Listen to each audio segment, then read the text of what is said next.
accedía a su madre, y en otras ocasiones por enfermedad, por fallecimiento o por estatus social, porque antiguamente las personas de alta alcurnia, incluso actualmente, no amamantan a sus hijos para que no se les caigan los pechos, para no presentarse en público, ¿ya? Por lo tanto se utilizaban nodrizas. Ahí vemos a... bueno, ahí también. Vemos a una mujer de raza negra con un pequeñito de raza blanca. Ella no es su madre, ella es su nodriza. Ella lo alimenta, ella lo cría, ella lo nutre, ella le está entregando todo lo que su mamá en ese momento no pudo entregarle. A mediados del siglo XX, con este cuento de la revolución industrial, empezaron a dejar de dar leche a las mamás, porque según, como les decía antes, lo más top, lo más óptimo para el ser humano era la leche de vaca, porque la leche de vaca te engordaba, porque crecía más rapidito, ¿ya? Y las mujeres paulatinamente empezaron a dejar de amamantar a sus hijos. En la década de los 70, en Estados Unidos, la lactancia materna casi no existía. Y como Estados Unidos siempre ha sido como lo top, ya los demás países subdesarrollados, incluso europeos, empezaron a imitar esta tendencia. Por lo tanto, esto empezó a bajar, hasta que en 1981 dijeron, oye, ¿qué está pasando? Se nos están muriendo un montón de niños en el mundo entero de diarrea, de enterocolitis, de neumonía. ¿Ya? ¿Qué está pasando con nuestros niños? Y haciendo investigaciones se dieron cuenta que era eso, no estaban alimentando a los niños con la leche que necesitaban. Bueno, como les decía, se empezaron a hacer estas leches de tarro y le pusieron por nombre leches maternizadas. Leches maternizadas para vender y para poder enganchar con el resto de la gente. Esta denominación original fue absolutamente abolida a partir de 1981. Dijeron, no vamos a nombrar más los profesionales de salud, aquí todos profesionales de salud, a las fórmulas no se les va a nombrar más como leches maternizadas, porque no lo son. Ya son leches de vaca que se han tratado, se le han puesto, se le han agregado componentes, qué sé yo, para hacerlas un poco más nutritivas, pero son una leche artificial, es una fórmula creada, ¿cierto?, artificialmente. Bueno, eso cae de cajón. La superioridad de la leche materna frente a la fórmula láctea artificial es indiscutible. Y la evidencia científica así lo pone de manifiesto. Hay muchísimos estudios científicos, chicos. Yo no los puse acá porque les iba a hacer como una visión general solamente. Pero hay muchísimos estudios científicos que avalan que la leche materna es lo óptimo, es lo esencial para el ser humano. ¿Ya? Bueno, ahí les puse una guaguita que sabe reconocer lo bueno. Es un hecho aceptado universalmente que la leche humana debe constituir el único alimento que el niño reciba durante los primeros 6 meses de vida. Eso todos lo sabemos. Hasta los 6 meses lactancia materna exclusiva. Pero la tele, la radio, qué sé yo, siempre nos dice lactancia materna exclusiva y nos quedamos con eso. Nos quedamos nosotros, profesionales de salud, con que lactancia materna exclusiva a los 6 meses, por lo tanto después de los 6 meses, no importa que ya no amamante, señora, no importa, ya si amamanta hasta el año, no importa, qué sé yo.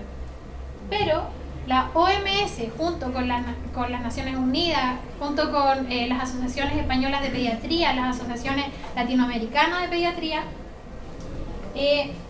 complementaron esto y dice, ahí ya me fui, no sé por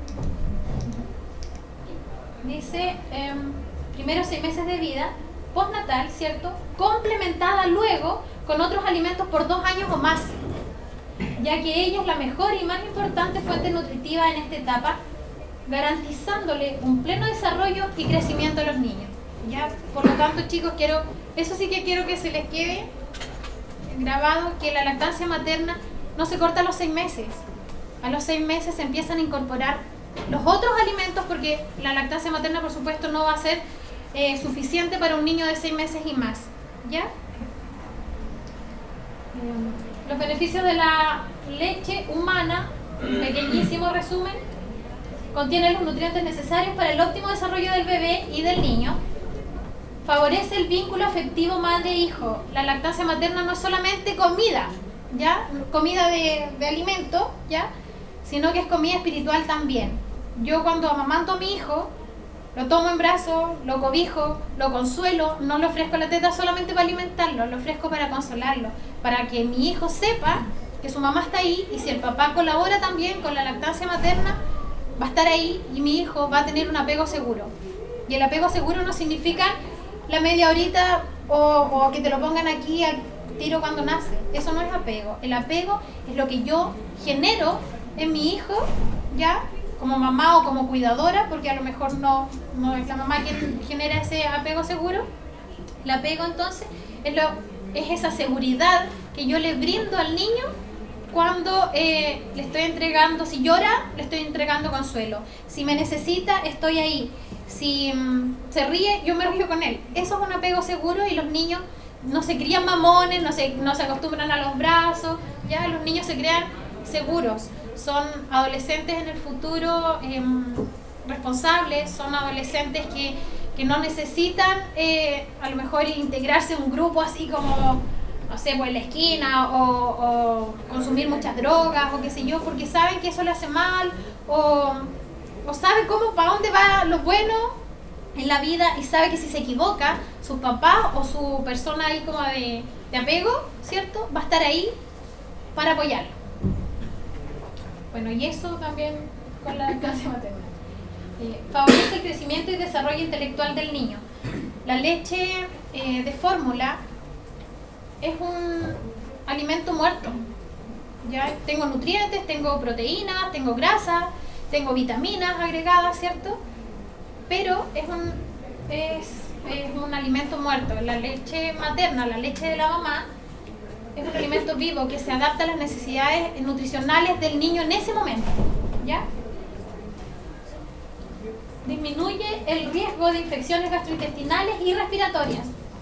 Muchas mamás creen que cuando uno les dice esto de que disminuye el riesgo de infecciones gastrointestinales y respiratorias, creen que los hijos no se les van a resfriar ni se les van a enfermar. Somos humanos y sí nos vamos a resfriar, sí nos vamos a enfermar, pero los niños que se han alimentado con leche humana, ¿ya?, se enferman menos.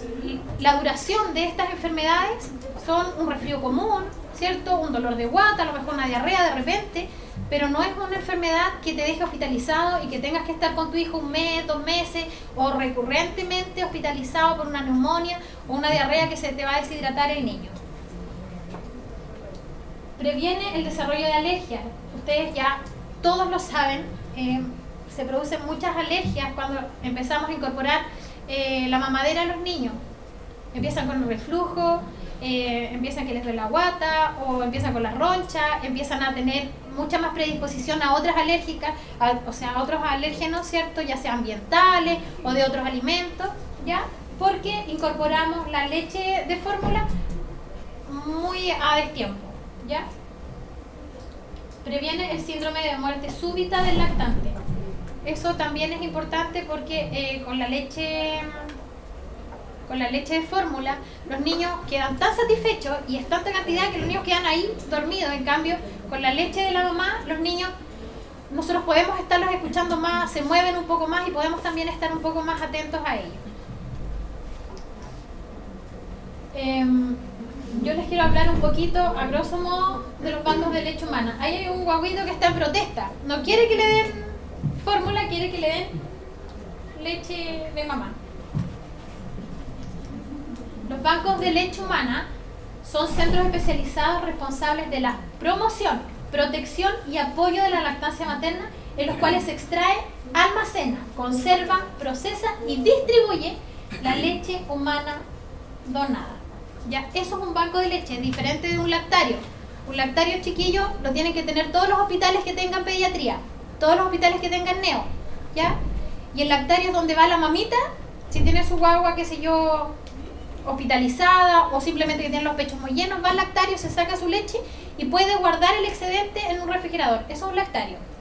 El banco de leche son madres súper generosas que el excedente de su leche se lo va a donar a un guaguito, ¿cierto?, que su mamá o se murió, o está enferma, o está tomando medicamentos muy fuertes, ya, o está hospitalizada, o por X razón no puede alimentar a la guaguita, se le da la leche donada. Donar leche es donar bien. Esos son eslogans que tienen un montón de países ya para llamar la atención de las mamás para que puedan donar su leche. Es lo mismo, chiquillos, cuando hay un banco de sangre. Los bancos de sangre hacen promociones y qué sé yo, y van a la plaza y la gente dona sangre, pero los bancos de leche humana son como vistos, guácala, ¿cómo vaya a donar leche? Que no, qué asco, qué sé yo.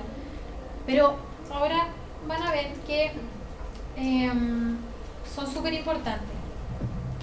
Fueron creados con el fin de otorgar leche materna principalmente, y eso lo destaqué ahí un poquito, a los prematuros extremos, los niñitos que nacieron con 1,5 kg de 32 semanas o qué sé yo, que es súper dificultoso, ¿cierto? Que la mamá, si tuvo un parto a las 32 semanas, ¿cierto? Está estresada, a lo mejor no va a tener suficiente leche el primer día ni segundo día, a lo mejor está medicalizada, a lo mejor tuvo una eclampsia, a lo mejor tuvo un gel, a lo mejor se murió, ¿ya?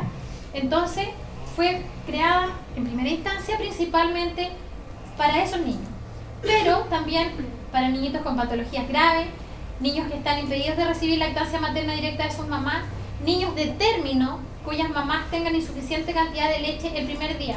Las mamitas, por ejemplo, diabéticas, les cuesta un montón el primer día que les baje la leche, porque la misma glicemia alta hace que todas las hormonas que tienen que ver, prolactina, oxitocina, como que se tranquen. Aunque nosotros le pongamos un poco de oxitocina exógena, no es lo mismo, porque esa es continua. Y la que va a ayudarnos a que salga la leche es con pulsos, ¿ya? Tendría que estar yo regulando el flujo de mi oxitocina a mano, como para poder tener el flujo que yo necesito y los pulsos que yo necesito para que esa mamá tenga los pulsos que la hacen eyectar la leche, ¿ya?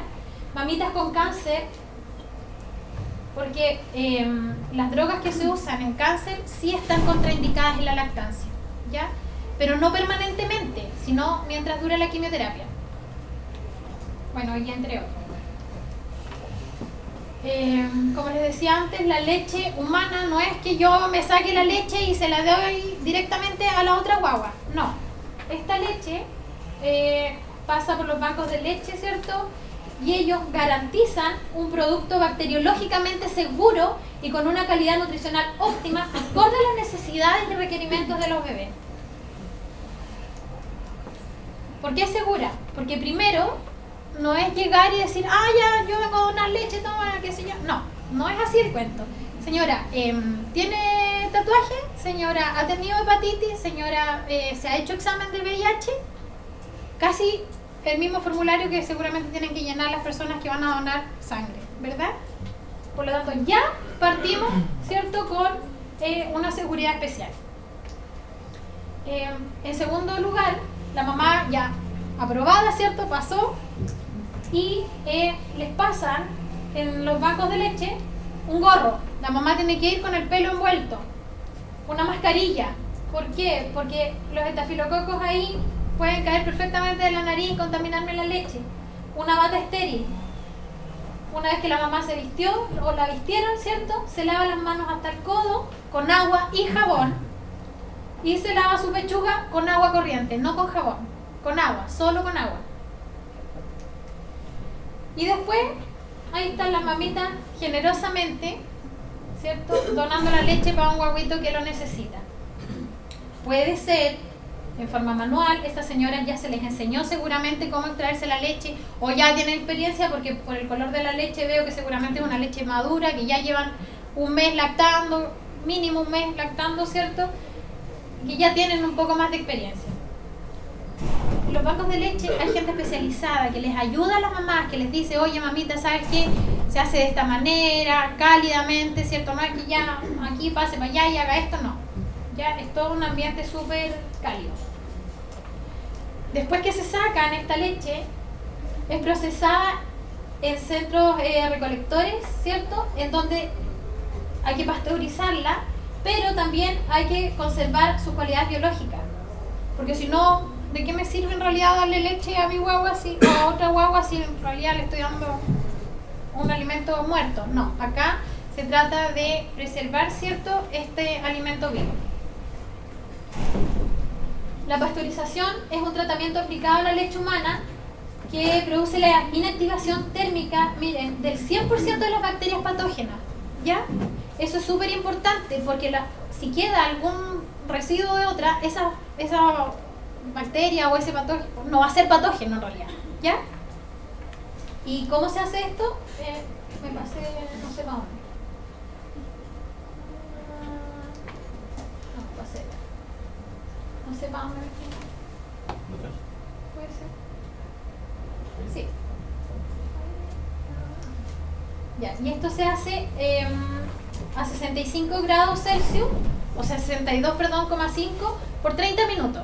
Ya no se llega a una temperatura mayor para no matar los anticuerpos y todo el cuento. Entonces, todo el personal que trabaja en el banco de leche recolecta esta leche, ¿cierto? La ponen en frascos de vidrio porque no puede ir en un tupper o en un frasco de plástico o en una bolsa recolectora de leche. Tiene que ir y ser pasteurizada y conservada en frascos de vidrio. Se pone en el pasteurizador y se puede ya después que se pasteuriza la leche, otra vez se vuelve a analizar. ¿Ya? Se analiza antes y después. Después de esto se combina con frío. Esta leche que fue pasteurizada se tiene que congelar a menos 18 grados para que pueda conservar todas sus propiedades como si fuera la leche recién extraída. ¿Ya?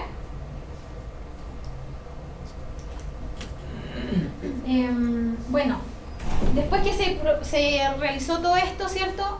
Ustedes ya les dije que primero se le hizo una encuesta a la mamá y con eso vamos a tener una clasificación de la leche que pudimos obtener de esta donación. Vamos a tener leches de pretérmino, calostro, de transición y madura. ¿Para qué? Para que yo no le dé una leche madura a un guaguito recién nacido que necesita calostro, ¿ya? O le dé calostro a una guagua que necesita muchas más proteínas. Entonces esta leche se clasifica y según las necesidades del niño que la requiera, ¿cierto?, se toma y se utiliza. Como los grupos de sangre, algo así. En Latinoamérica, la verdad es que hace muchos años que muchos, y casi en realidad todos los países de Latinoamérica tienen bancos de leche. Nosotros somos el único país de todo el cono sur que no tiene bancos de leche. Tiene Perú, tiene Bolivia, tiene Argentina, Brasil tiene como 200, ¿ya? Y nosotros no tenemos ninguno. ¿Por qué? Porque antiguamente se tuvo alguno por ahí chiquitito, pero muchas personas activistas del VIH dijeron, no, pero ¿cómo se les ocurre que aquí van a andar propagando SIDA por todos lados? Entonces se suspendió. Esa fue una razón, ya van a ver la otra. En Chile, el MinSal está iniciando una licitación para juntar información científica y fundamentos científicos, ¿ya?, para que tengan una postura definitiva y un marco regulatorio apropiado para la creación de un banco de leche aquí, para que digan, oye, sí, realmente es seguro, ¿ya? Pero ha demorado bastante en realidad. Por otro lado, el debate está ahí súper entrampado porque en 1967 se creó un artículo que dice que la leche de la madre es exclusivamente para su hijo, ¿ya? Entonces ahí hay un resquicio legal que impide la donación de leche. Yo no puedo, aunque tenga todas las intenciones del mundo de regalar mi leche, ¿cierto?, el excedente de mi leche, no puedo porque legalmente no está permitido. Por lo tanto, unas señoritas que se llaman Carol Cariola y Camila Vallejo, en agosto de este año presentaron 2 propuestas en el Parlamento, ¿cierto?, ahí, y que decían lo siguiente. Presentaron un proyecto de ley para modificar el Código Sanitario e incluir en él que todos los recién nacidos tengan derecho a una lactancia materna durante los primeros 6 meses de vida y que se les permita a las madres que califiquen, por supuesto, donar voluntariamente su leche. ¿Ya? Entonces ahí van a cambiar el Código Sanitario, no sé cuándo, pero algún día. ¿Ya? Y un proyecto para que el gobierno garantice por ley la leche materna como un derecho para todos los niños mediante la creación de bancos de leche gratuitos. La leche materna en todo el mundo que está en los bancos de leche es gratis, igual que la sangre, ¿ya? Y por último, una buena noticia ahí, el Hospital Sotero del Río hizo una investigación, qué sé yo, un montón de cosas, y pretende crear, ojalá dentro de lo que queda de este año o a lo más el próximo año, el primer banco de leche humana. Pero bueno, ojalá que les vaya bien porque primero tiene que cambiar la ley. Gracias.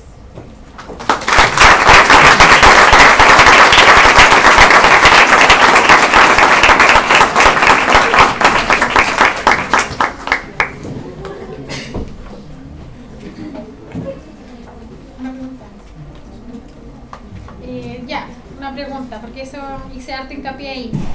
¿Cuánto tienen que amamantar a su hijo las mamás? ¿Cuánto es lo óptimo que tienen que amamantar? Serían mínimo de 6 meses y de ahí agregarle comida, pero dando leche materna de 2 a más años. Pero no es mínimo, es 6 meses. ¿Ya? ¿Alguna pregunta?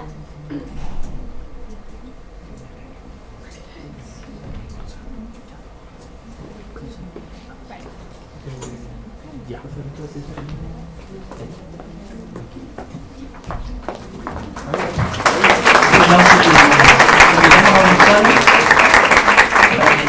Presenta la expositora.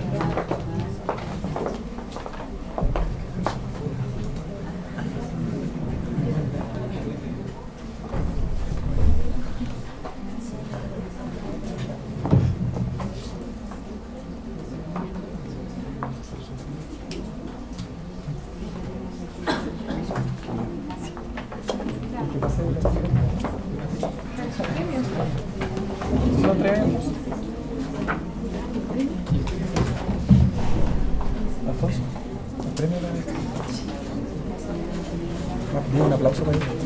Un aplauso a la ganadora del premio, la pregunta.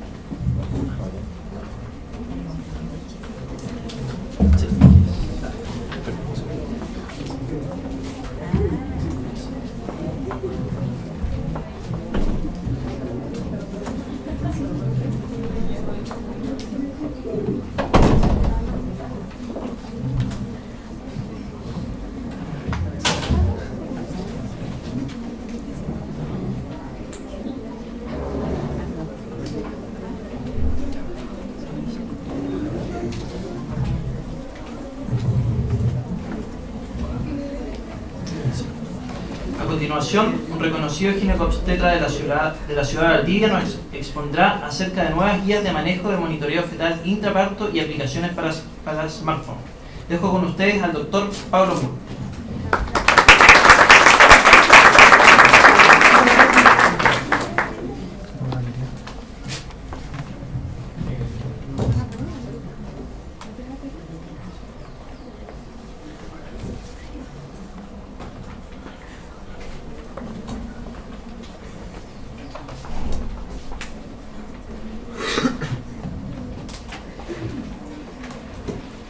Bueno, buenas tardes, gracias a la Sociedad Científica de Estudiantes de la Universidad de San Sebastián por la invitación. Es un agrado estar acá con tanta gente joven. La idea acá es tratar de entender un poco las bases fisiológicas del monitoreo fetal intraparto y mostrarles algo que hicimos en la Universidad Austral el año pasado junto con mi ex jefe, el doctor Francisco Guerra. Yo actualmente he empezado a trabajar en el Hospital Base de Puerto Montt hace una semana. Bueno, desde los años 50, 60, varios investigadores empezaron a relacionar que cambios en la frecuencia cardíaca fetal durante el trabajo de parto están vinculados a procesos de hipoxia y asfixia con alteraciones, con morbilidad, etc.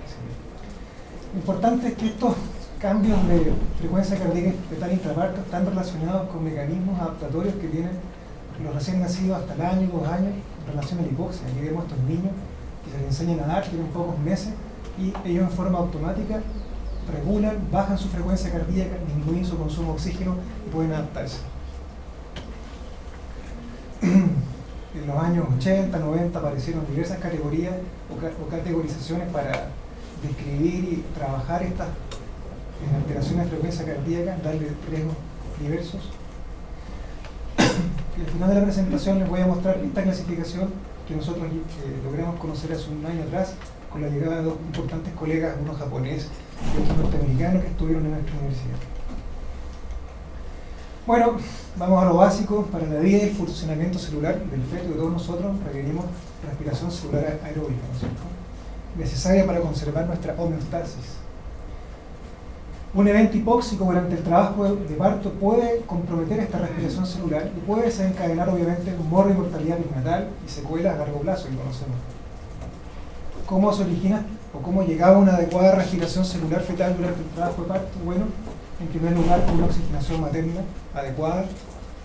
En segundo lugar, que hay un flujo sanguíneo adecuado a la placenta si la paciente está hipotensa, choqueada, tenemos problemas. Con una transferencia placentaria buena de oxígeno de la madre y excretora buena de CO2 y protones desde el feto, que puede estar mermada en casos de insuficiencia placentaria. Lo voy a describir más adelante. Esto también tiene que concadenarse con un transporte adecuado de oxígeno en los tejidos. Si hay anemia fetal no vamos a poder hacer eso.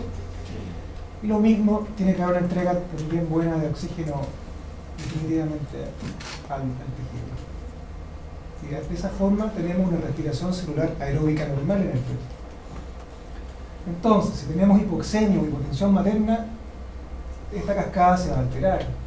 Durante el trabajo de parto vamos a tener contracciones que pueden disminuir la reserva placentaria y sobre todo si tenemos patologías como embarazo prolongado, restricción, preeclampsia, aún más se va a afectar ese intercambio. Si hay compresión de cordón, accidentes de cordón también. Si tenemos una bradicardia mantenida en el expulsivo de 60 o menos, por lo tanto una bradicardia o una frecuencia cardíaca insuficiente para sostener un adecuado gasto cardíaco, hay que sacar ese feto en forma inmediata, porque se puede asfixiar. Y evidentemente, a mayor intensidad de daño, a mayor duración, mayor intensidad de la noxa, perdón, y mayor duración de la noxa o el evento hipóxico, mayor daño. Ahora el feto, ¿cómo compensa estos eventos hipóxicos durante el trabajo de parto? Redistribuir flujos sanguíneos al cerebro. Estos son trabajos en animales, en ovejas, un feto normal, normóxico, y un feto expuesto a hipoxia. Vemos cómo es cabezón acá, y de corazón grande, porque redistribuye el flujo hacia el corazón y el cerebro, hacia los órganos nobles, ¿ya? También se adapta, igual que estos bebés que vemos en la foto, ¿ya? Disminuye el consumo de oxígeno, disminuye la frecuencia cardíaca, igual que las ballenas, igual que los cetáceos, ¿sí? El reflejo del buceo, algo similar. Cae también a un metabolismo anaeróbico, como hay menor aporte de oxígeno, tiene que utilizar ácido láctico. El problema de utilizar ácido láctico que libera 36 moléculas menos de ATP, es menos eficiente. Y por último también disminuye la variabilidad entre latidos. La compensación entonces será efectiva mientras la severidad y la duración de este evento hipóxico no sea muy importante. Ahora, ¿qué pasa? En la medida que se va escalonando el evento hipóxico, sucede esto. En primer lugar, hay una insuficiencia respiratoria. La placenta es un órgano respiratorio. Disminuye la concentración de oxígeno plasmático, hay mayor de CO2, menor pH. Si sigue el evento o es muy pronunciado, hay una deuda de oxígeno. Se genera metabolismo anaeróbico, hay producción de ácido láctico y finalmente podemos llegar a una insuficiencia metabólica, ¿ya? O una acidosis metabólica que sobrepasa la capacidad de los tampones, de los buffers, hay disminución de carbonato, déficit de base y hay una mayor reducción de pH. Por lo tanto, se genera daño tisular que al principio puede ser reversible y si es más tardío puede ser irreversible.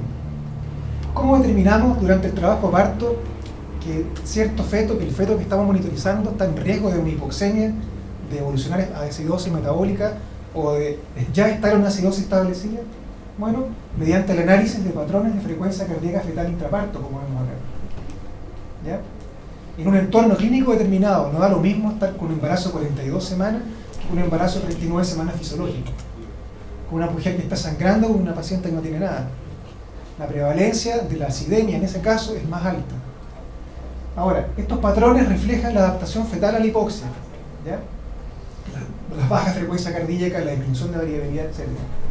Ahora, se ha establecido en los últimos años que distintos patrones pueden representar un menor a mayor riesgo de acidemia establecida. Ahora, para entender esto, durante la vida fetal, el gasto cardíaco fetal depende de la frecuencia cardíaca y del volumen sistólico. En la primera mitad del embarazo, básicamente de la frecuencia cardíaca, porque es un corazón pequeño, poco complaciente, los sarcómeros no están bien desarrollados. Pero en la segunda mitad del embarazo ya no depende tanto de la frecuencia cardíaca, sino más bien de la compliance ventricular y por lo tanto del gasto sistólico. Ese mismo, al final del embarazo, como ya puede regular más el aparato cardiovascular, aparece la reactividad y la variabilidad. De este modo, acá tenemos nuestro corazón que está latiendo. Voy a avanzar más. Hay variabilidad entre latido y latido. Entre cada uno de los latidos hay una variedad en tiempo. ¿Por qué?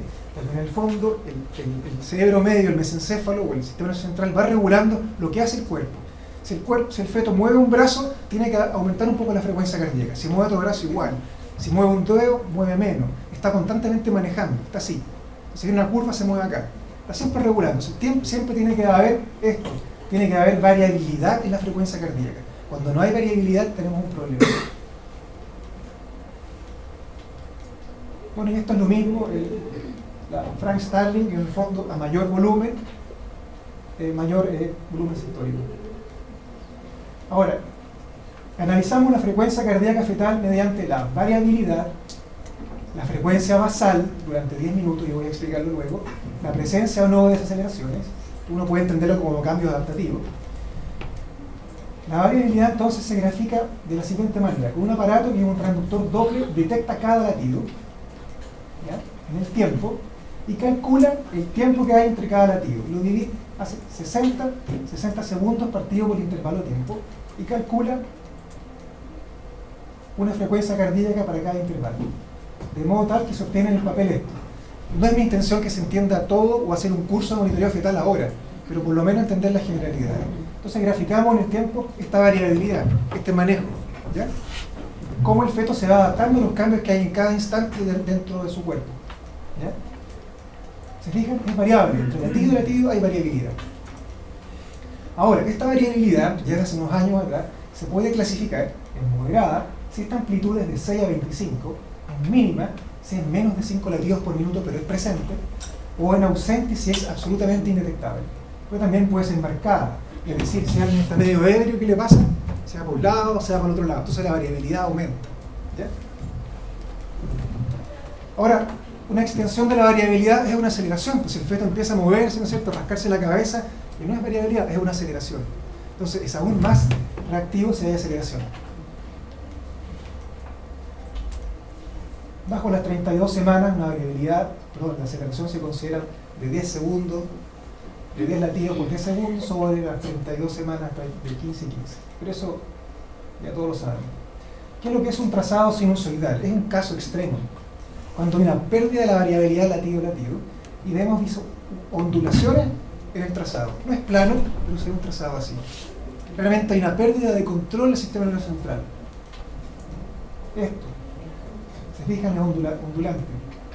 Ahora, depende de la velocidad del trazado. Si tenemos un trazado que tiene una velocidad de 1 centímetro por minuto, puede costarnos ver la alteración de la variabilidad. Por lo tanto, lo que uno tiene que hacer es aumentar la velocidad del trazado a 3 centímetros por minuto. Ahora analicemos la basal. En un tiempo de 10 minutos, elegimos 2 minutos que están libres de aceleraciones o desaceleraciones. Y calculamos cuánto tiene. Lo normal es entre 160 y 110. Taquicardia sobre 160, bradicardias fetales bajo 110. Ahora, las bradicardias se pueden cuantificar.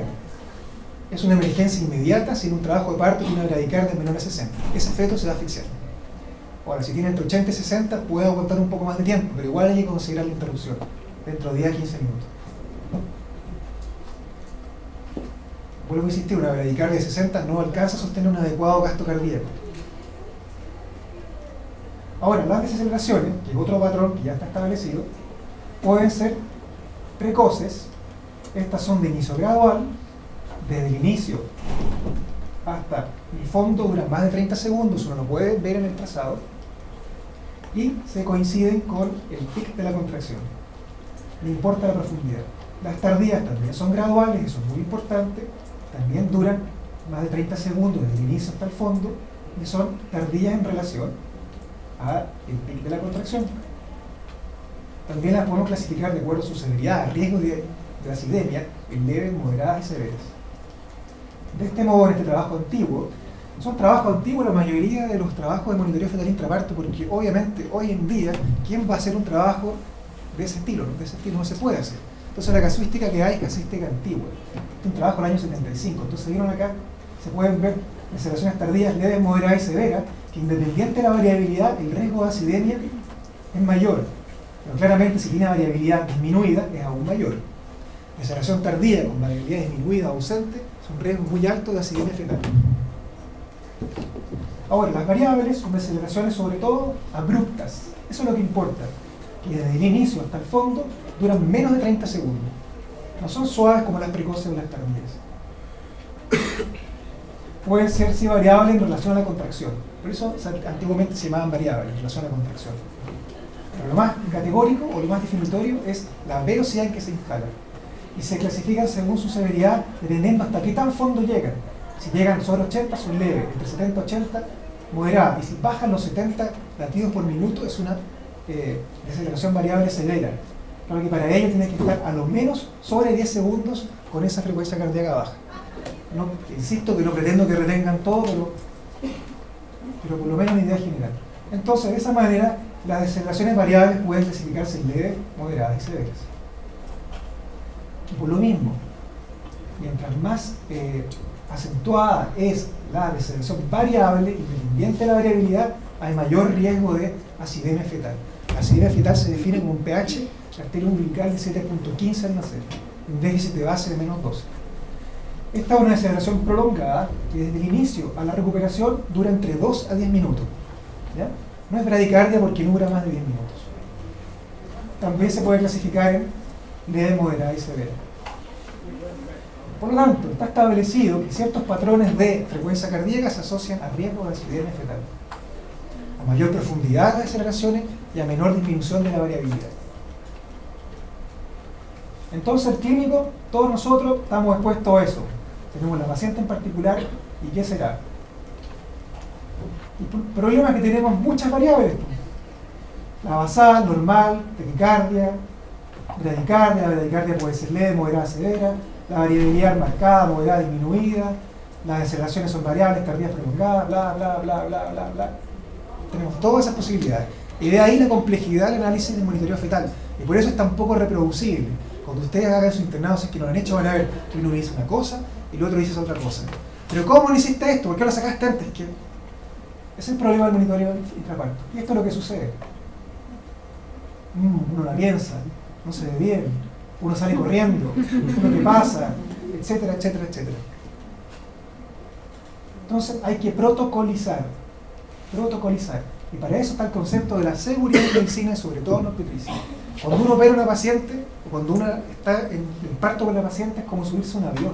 Se han fijado que los pilotos chequean todo, y de ahí viene el concepto de seguridad médica. Viene justamente de la aviación. La paciente entra, cada vez que uno entra para el avión, que sea como paciente o como cirujano, se sube a un avión. ¿Ya? Y tiene que hacer un chequeo, por eso están las pautas, para evitar los errores, para un buen aterrizaje. ¿Ya? Y de ahí han salido distintas normas de distintos colegios, el colegio británico, norteamericano, ¿ya? Etcétera. Ahora, el problema, o más bien dicho, les voy a dar un problema. Hace unos años atrás salió la clasificación de la American College, que clasificaba los trazados en 3 categorías. La 1, normal, la 3, severa, sáquela al tiro. Y la categoría 2, que dice que no es ni una ni la otra, no es ni chicha ni limonada. ¿Ya? Entonces al final era incierto, indeterminado, unas son de bajo riesgo, unas son de riesgo elevado, pero era difícil de evaluar. El problema de esto es que el 80% de los trazados son categoría 2, entonces también es fácil de caer en errores frecuentes. Entonces, ¿cómo tomar eso? Bueno, y hace un año atrás, un par de años atrás, yo le hice un seminario a los internos y encontré un trabajo de estos colegas que encontraron que al analizar lo que ya se ha analizado de una cierta manera, clasificando los patrones en 5, de menos a mayor complejidad, se pueden tener buenos resultados. Verde, riesgo bajo, azul, etcétera, etcétera. Y también se puede adaptar esto a la realidad local, yo voy a hablar. Se puede tomar esta nomenclatura extranjera y adaptarla a la realidad local. Bueno, este es el esquema original de Parer y Ikeda, que se ve complejo, ¿no es cierto? Muy complejo. Y aquí lo intercalamos con la clasificación de la American College. Solamente este pedacito es categoría 1. Este pedazo más grande, categoría 3. Y todo esto es categoría 2. ¿Se fijan? Chuta, ¿cómo lo ubicamos? ¿Cómo lo hacemos más sencillo? Esto es lo mismo. Bueno. Y el mismo grupo de Parer y Ikeda desarrolló una aplicación para teléfonos celulares, que les mostraron. Yo el año pasado igual tuve la oportunidad de hablar con una colega norteamericana que es la directora del NIH de la parte de investigación materna, y le comenté este trabajo y ella me decía que no, era muy complicado y todo. Yo no conocía el todo de la aplicación para smartphone, pero una vez que lo conocimos nos encantó porque disminuye la variabilidad de interpretación. Ya voy a explicar de qué se trata. Entonces, siempre cuando estamos ante una paciente con un trazado, tenemos que contextualizarlo, como les decía en el caso clínico. Y, bueno, este es el trabajo original. Este es un trabajo de alrededor de 3.000 pacientes, con una cohorte que es histórica, antes de intervenir y después de intervenir. La intervención fue educar a un grupo de atención de salud maternal durante 6 meses, una vez a la semana en monitoreo intraparto. Y después de la educación durante 6 meses, disminuyeron 6 veces la asfixia neonatal, sin aumentar el índice cesárea. El índice cesárea en Japón es de un 5 a un 7%. De parto operatorio es de un 12%. Y no se modificó. ¿Entienden? Disminuyó 6 veces. Ahora, este es el único estudio más grande que hay. En curso hay un estudio más grande que es multicéntrico en Japón, que son 10.000 pacientes. Está por publicarse. Y aquí también demostraron que para cada pH correspondía cada clasificación. ¿Se dan cuenta? Entonces, vamos a hacer unos ejercicios. Esta es la recomendación de la American College para clasificación, para qué hacer con los trazados categoría 2. Entonces, la clasificación, perdón, el programa, la aplicación se puede descargar en forma gratuita de iPhone, del Apple Store o de Android. Se llama MEF Intraparto. ¿Ya? Ustedes lo deben conocer. Entonces acá tenemos un trazado taquicárdico 160 con variabilidad mínima ausente. No es aceleración tardía con variabilidad ausente, no es categoría 3 ni 1, es categoría 2. Entonces, ¿qué dice en American College? Dicen, el feto pudo haber sido sometido a una inoxia, previa al parto, estar con medicamento, ausencia de aceleraciones tardías excluye hipoxia en un feto neurológicamente sano. Reevalúenlo. Si persiste en 1 hora, cesárea. Entonces, ¿pero qué dice la clasificación de Parer y Ikeda? Nos vamos a nuestro programa, ausente la variabilidad. Tiene taquicardia, no tiene aceleraciones, pero es rojo, dice. Es la más grave, sáquelo. No espere 1 hora, sáquelo, no se complique. ¿Ya? Sería más expedita que utilizar American College. Otro caso, variabilidad mínima, aceleraciones tardías que son leves. Bueno, acá la American College igual dice, también lo clasifica como en categoría 2, pero acá, ¿qué es lo que dice en la aplicación? Variabilidad mínima, basal normal, aceleraciones tardías, leve, naranjo, sáquelo también, no se complica. ¿Ya? Decir varias cosas. Después podemos hacer un ejercicio. Tengo otra más. Quería mostrar esto. Este es un trabajo que integró 2 cosas. Me estoy extendiendo, ¿no? ¿No? Este es un trabajo que utilizó una herramienta que es la electrocardiografía fetal intraparto. Se le pone un electrodo al feto y se puede determinar la elevación del ST, por decirlo así, similar a la isquemia del miocardio en el adulto, como una herramienta avanzada complementaria a la monitorización fetal intraparto. Entonces, veamos este caso. 36 años, primigesta, 40 más 4, trabajo parto espontáneo, 3 centímetros, dilatado 100%, cefálica espinas menos 2. RAM, rotura de membrana, merigonio espeso. Acá no se puede graficar bien las contracciones. No se graficó alteración del ST. pero utilicemos la aplicación. Variabilidad mínima o disminuida. Frecuencia cardíaca normal, la basal normal. ¿Qué son? Tardías, precoces, variables. Duran más de 30 segundos. Pueden ser tardías, moderadas, naranjo, sáquelo. Bueno, aquí está el resultado entonces de este electrocardiograma fetal. Si está en rojo, está alterado. Nunca se alteró. Cesárea urgencia, RCI o APGAR 7-9, recién nacido hospitalizado en un sitio natal. Aparentemente, esta aplicación fue mejor que esto. ¿Ya? En el fondo, acá lo que hicimos fue agarrar estos trazados e interpretarlos de nuestra manera y compararlo con esto. No quiere decir que sea mejor esto, sino que puede ser complemento, que es a lo menos igual, más barato. 26 años, primigesta, 40 más 4 igual, 4 centímetros, lugares prominentes, anestesia peridural, líquido claro. Variabilidad moderada, ¿no es cierto? La basal es normal. Aceleraciones tardías, fíjense. En relación a la contracción son tardías. Son severas. Amarillo. Severas, pero la variabilidad está normal, ¿no es cierto? Manejo expectante coincide justamente con el electrocardiograma. Quédese tranquilo. ¿De qué se estresa? Contrólelo nomás. ¿Ya? Y así.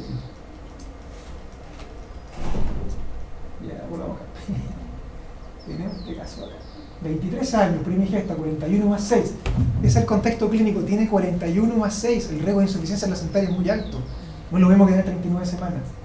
Tacto vaginal, 2 centímetros, borrado, 100%, 2 centímetros. Diga con mecones, miren el trazado. Variabilidad mínima ausente. Taquicardia, está en 170. En realidad no es que den la aplicación para esto. Tardías, miren, se están en forma lenta. Severa, obviamente severa. Rojo, rojísimo. ¿Y qué es lo que dice el electrocardiograma? Normal. Ah, no, estaba bien, perdón. Estaba bien. Efectivamente, un pH 6,9. Aquí coincide con el electrocardiograma fetal. Y este de acá, este es el que se equivoca. Dice acá rojo y el electrocardiograma dice que estaba bien. pH 6,9. En fin. Más cosas acá, porque ya... Esto en realidad da para un curso, ¿ya? De monitorización fetal intraparto. Los japoneses se demoraron 6 meses en tener buenos rendimientos. Por lo tanto, la idea nuestra es fomentar el interés en capacitarse en monitorización electrónica fetal intraparto. Y eso es lo que vamos a hacer a contar del año 2015. Desde la Universidad Austral, en asociación con el MinSal, vamos a hacer un curso online para capacitación fetal intraparto para todos los profesionales de la salud. Muchas gracias.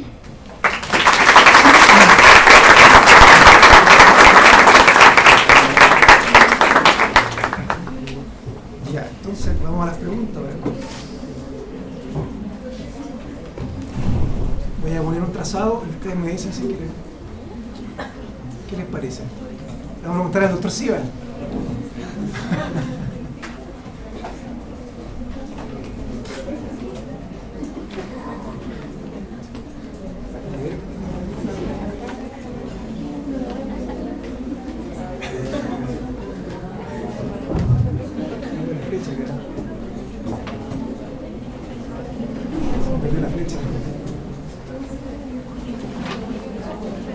Bueno, ¿alguna pregunta?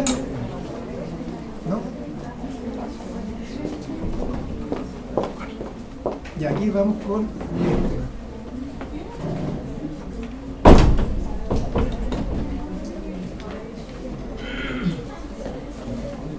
Ya. Veamos quién se atreve. 26 años, primigesta. Esta es la misma, ¿no? Sí. Es la misma.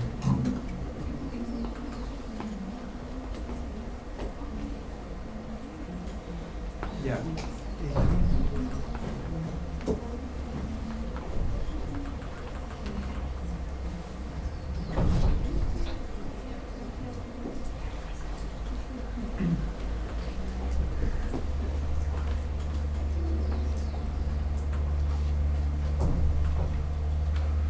no sería esto. No era la misma en realidad. 26 años primigesta, 40 más 4, trabajo parto espontáneo, 4 centímetros, membranas prominentes, perioral y equivocar. La frecuencia cardíaca fetal más alta en 140. ¿Cómo está la variabilidad? ¿Está disminuida, ausente, moderada? ¿Quién dice? ¿Quién dijo moderada? Ya, moderada. Bueno, nadie se quiere ganar el premio. ¿No voy a ganar yo entonces? Moderada. La basal es normal, ¿cierto? Variabilidad moderada, la basal es normal. Tiene deceleraciones que son tardías en relación a las contracciones. Y son de intensidad, bueno, hay que tener el manual, ¿no es cierto? Pero son moderadas en cuanto a la caída. Categoría amarilla. Aquí te dicen las recomendaciones, mira acá. Te dicen, nuestra aplicación está adaptada a la realidad local. Si usted está en un hospital terciario, en el área, avise al hospital de referencia, póngale suelo Rinker 1000 cc, lateralice, etcétera, traslade, si está en una maternidad, haga tal cosa. Es como un manual de cortapalo, que obviamente tiene que estar sujeto al criterio clínico de la persona que está a cargo del caso. Ya, no me quiero alargar más. Gracias por la invitación.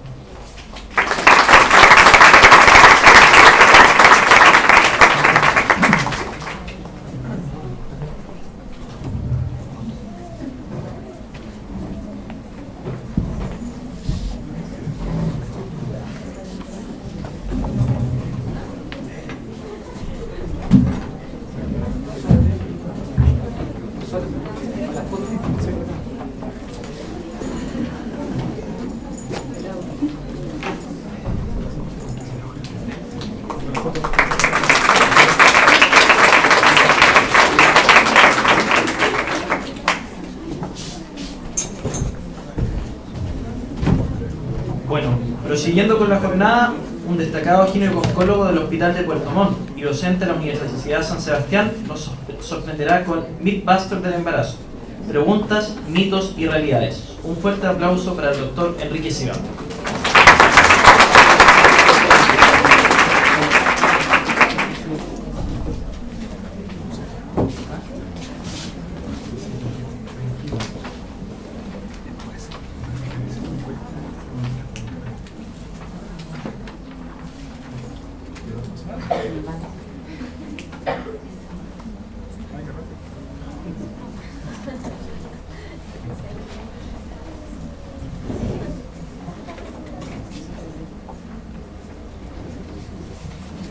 Voy a acomodar esto. El doctor Moore lo dejó muy bajito. Bueno, después de la brillante exposición del doctor Moore, vamos a tratar de hacerle el peso, pero la verdad es que el tema, como ustedes pueden ver, es un poquito menos serio. Básicamente partió la idea de hablar de aquellos temas que si bien hay muchas cosas que nosotros hacemos en la práctica diaria, muchas de estas cosas son cosas que nos han enseñado nuestros mismos profesores, los becados que estuvieron con nosotros cuando éramos internos, las matronas, pero que a veces uno se da cuenta cuando iba a otro hospital, a otro centro, que no se hacían las mismas cosas y que en los otros centros definitivamente hacían cosas distintas. Y a veces buscamos la evidencia y no la encontramos. Entonces hicimos como un cuestionario a nivel de los estudiantes acerca de algunos ítems que nos parecería interesante de analizar y realmente si están fundamentados por la evidencia o no. Probablemente me van a tirar más de algún tomate porque primero que nada quería decir algunas palabras con respecto al concepto de paradigma, que en el fondo nosotros, lo que estamos hablando ahora, es acerca de los paradigmas. El paradigma es el resultado de los usos y costumbres de creencias establecidas de verdades a medias. Y un paradigma es ley hasta que es desbancado por otro. O sea, lo que pensamos que hasta ayer era una ley, una regla, una norma, no sé si han escuchado esa palabra, esto es norma, de un rato para otro ya no sirve. Por lo tanto, la idea es más o menos esta: analizar diversas leyendas o tradiciones obstétricas y someterlos a pruebas para analizar su veracidad. Y también, y la mayor parte de la presentación es básicamente revisar preguntas frecuentes que nos hacen las pacientes y que a veces no sabemos cómo contestarlo, definitivamente contestamos que no se nos viene a la cabeza. ¿Se puede hacer esto? No. ¿Se puede ¿Bucear? No. ¿Me puedo teñir el pelo con petróleo? No. Ante la duda mejor no. Pero analice. La primera que se nos ocurrió fue este tema. Comer dulce para reactivar un monitoreo fetal. Muchos ya saben la respuesta, pero analicemos. La verdad es que es muy común solicitar a las embarazadas que no ayunen o que traigan un dulce para el monitoreo. Es más, si la señora viene en ayuna, no se le hace el monitoreo a veces y se le hace una hora más tarde.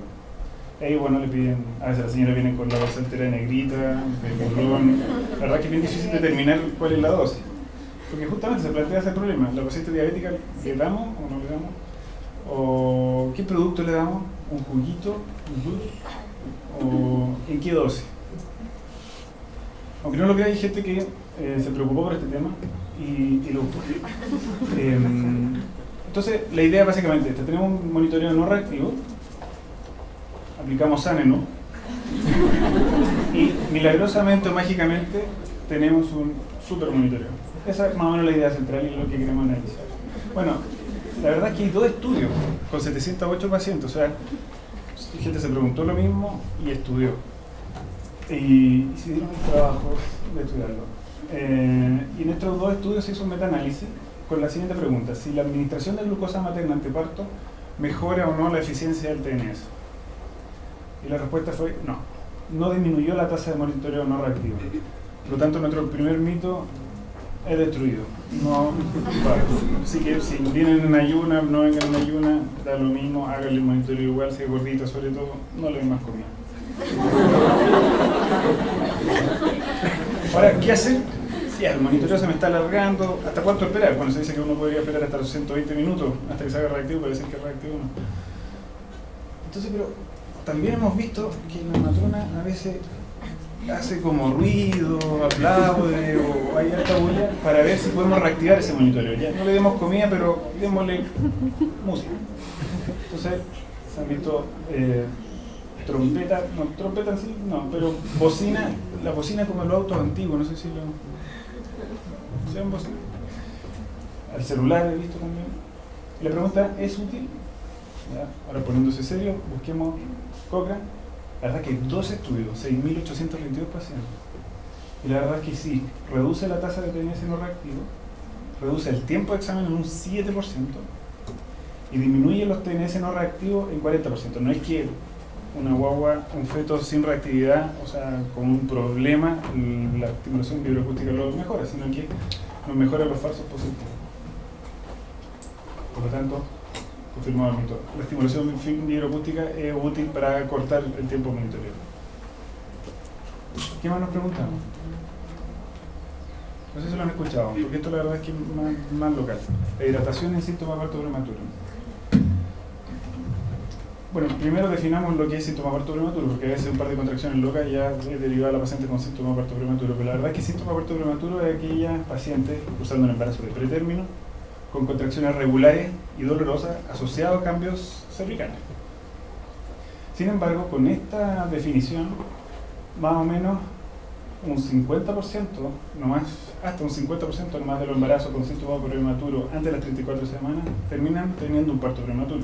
O sea, puede ser más de la mitad de estos casos nunca van a tener un parto prematuro.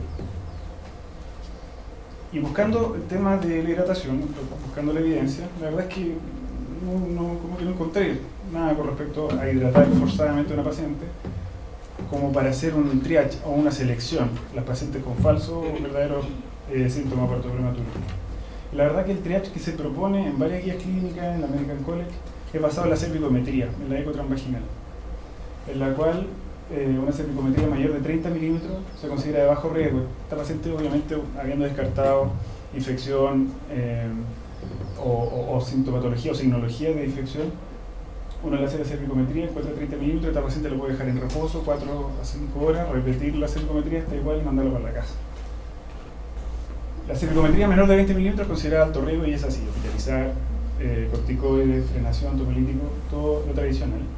Y en la cervicometría entre 20 y 30 milímetros jugaría un rol la fibronectina fetal. ¿Qué es la fibronectina fetal? Un poco, es una glicoproteína que funciona como un adhesivo entre las membranas y el útero, y la pared uterina y la decidua, en la cual cuando hay una disrupción, una separación de la membrana con respecto a la decidua, se elimina fibronectina y es posible pesquisarla en un examen. Entonces, en los casos de 20-30 milímetros, en algunos centros lo toman en consideración para ver si la paciente se hospitaliza o se maneja en forma ambulatoria. Y la hidratación, la verdad es que no la encontré. No la encontré. Es más, nadie la estudió. Nadie dijo, vamos a aplicar suero 500 cc en 15 minutos. Nada, no, cero. Por lo tanto, no hay evidencia ni en contra ni a favor porque no existe que apoye el uso de hidratación forzada en una paciente recién tomada parto prematuro. Porque sí, fue una experiencia conocida de una paciente que hidrataron mucho, porque de hecho tenía un embarazo gemelar, entonces había que apoyarla en su tocolisis. Pero primero se hidrató y después pasó a fenoterol. Y la verdad es que la hidratación, la sobrehidratación asociada a fenoterol, a un betamimético, le provocó un edema pulmonar. Así que, ojo con la hidratación. Estudiar. Y aquí empezaron a aparecer de todo, tintura de pelo y embarazo. Es una de las preguntas frecuentes entre nuestras embarazadas. Ahora ya no lo preguntan tanto, se tiñen nomás. Pero siempre hay dudas con respecto a los químicos y la absorción de esto. La pregunta que se hace, ¿es seguro o no es seguro? ¿Qué dicen? ¿Qué es seguro? ¿Se puede teñir la embarazada, no? ¿No? Hay que me decir todo, sí. Bueno, la verdad es que estos son más o menos los ingredientes de las tinturas. No los voy a leer, pero salen cosas, no sé, suenan feos, ¿cierto? Tolueno, amonio, no sé, no suena bonito. La verdad es que todo eso tiene un efecto carcinogénico, pero la verdad es que la mayoría fue retirado en los 80 por el efecto carcinogénico, son personas no embarazadas también. Y las actuales tinturas de pelo hoy en día tienen un efecto teratogénico en animales en altas dosis. Entonces, ¿cómo saber si la mujer embarazada se podía teñir? También fue estudiado, o sea, hubo preocupación al respecto, o sea, la gente quiere saber. Entonces, ¿a quién estudiamos? A las peluqueras embarazadas. ¿Qué le pasa a las peluqueras embarazadas que teñían el pelo? No necesariamente ya tenían el pelo teñido, sino que teñían mucho. Entonces se evaluó la exposición ocupacional. Y hay 3 estudios observacionales. Y no aumentó el riesgo de aborto, ni las malformaciones, ni el parto prematuro, ni el trastorno del desarrollo postnatal del niño. La ACO, sin embargo, recomienda el uso de guantes y menos de 35 horas de trabajo semanal. Y cosas obvias como, por ejemplo, no tener una gran herida en el cabelludo que se pueda absorber estos químicos. Por lo tanto, ¿se puede?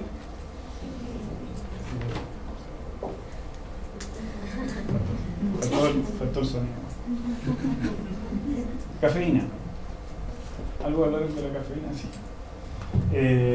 La verdad es que sí. El café da bastante susto. De hecho, sabiendo sobre todo que cruza la barrera placentaria la cafeína. En el término del embarazo, el embarazo ya de tercer trimestre, la vida media de la cafeína va aumentando, por lo tanto el clearance de este va disminuyendo. Y sabemos además, en los niños nacidos, obviamente niños menores de 3 años lo metabolizan en forma ineficiente. Entonces, ¿es seguro? La revisión en la literatura acerca del consumo de cafeína en dosis menores de 300 miligramos al día revelan que no aumenta los riesgos del embarazo ni altera el neurodesarrollo del niño. Un estudio muchos brasileños toman harto café. Y 300 miligramos, para tener más o menos relación, son 2 tazas de café al día. Y los datos son contradictorios con dosis mayores de cafeína de 300 miligramos.